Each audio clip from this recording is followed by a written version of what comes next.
ഇതാണ് തൃപ്രയാർ നമ്മൾ കാണുന്ന കരിമ്പിൻ്റെ കച്ചവടം എന്ന് പറയുന്നത്. തൃപ്രയാർ മാത്രം കാണുന്ന ഒരു പ്രത്യേകതയാണിത്. മറ്റുള്ളിടത്ത് ആഘോഷങ്ങളിലൊക്കെ കരിമ്പ് കാണുമെങ്കിലും തൃപ്രയാർ കാണുന്നത്ര ഒരു തൃപ്രയാർ ഏകാദശിയോടനുബന്ധിച്ചാണ് ഈ കരിമ്പ് കച്ചവടം തകൃതിയായിട്ട് നടക്കുന്നത്. തൃപ്രയാറിലെ ഒരു പ്രത്യേകതയാണത്. വേറെ സ്ഥലത്ത് ഇത്ര വ്യാപകമായ രീതിയിൽ കരിമ്പ് നമ്മൾ കാണില്ല. ഇത് കരിമ്പ് ഒരു പ്രത്യേകതയാണ് ഇവിടുത്തെ തൃപ്രയാർ. ഇതിപ്പോൾ ഇന്നലെ തുടങ്ങിയതല്ല, പൗരാണികമായിട്ട് ഇങ്ങനെയാണ്.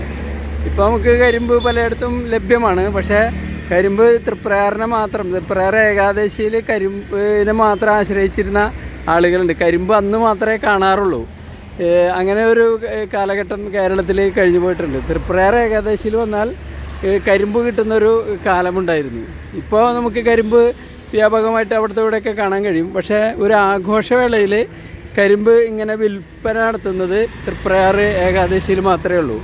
മറ്റുള്ളിടത്ത് ഇത്ര വ്യാപകമായിട്ട് തോന്നൽ ഇത് വിൽപ്പന നടത്തില്ല. ഇവിടുത്തെ ഒരു പ്രത്യേകത ഇതിൻ്റെ ഇതുപോലത്തെ നൂറുകണക്കിന് കേന്ദ്രങ്ങൾ ഇവിടെ ഉണ്ട്. ഇപ്പോൾ നമ്മൾ ഈ കാണുന്ന പോലെ നൂറുകണക്കിന് കേന്ദ്രങ്ങൾ തൃപ്രയാർ നമുക്ക് കാണാൻ കഴിയും. കരിമ്പ് കണ്ടോ, ഇത് കഷ്ണങ്ങളാക്കി വെച്ചിരിക്കുന്നുമുണ്ട്. കരിമ്പ് കഷ്ണം ഇത് കഷ്ണങ്ങളാക്കിയും അതിൽ മൊത്തമായിട്ടും ഇത് വിൽപ്പന നടത്തുന്നു എന്നുള്ളതാണ് തൃപ്രയാറിൻ്റെ ഒരു പ്രത്യേകതയാണിത്. തൃപ്രയാറിൽ മാത്രം കാണുന്ന ഒരു സവിശേഷതയാണിത്.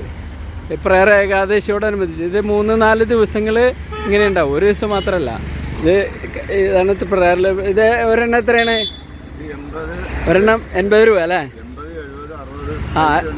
അതിൻ്റെ വണ്ണത്തിനനുസരിച്ചാണോ? ഇത് പോകുന്നുണ്ടോ? കുഴപ്പമില്ലാണ്ട് പോകുന്നുണ്ട് അല്ലേ? എല്ലാവരും തൃപ്രയാറിൽ കച്ചവടം നടത്താറുണ്ടോ?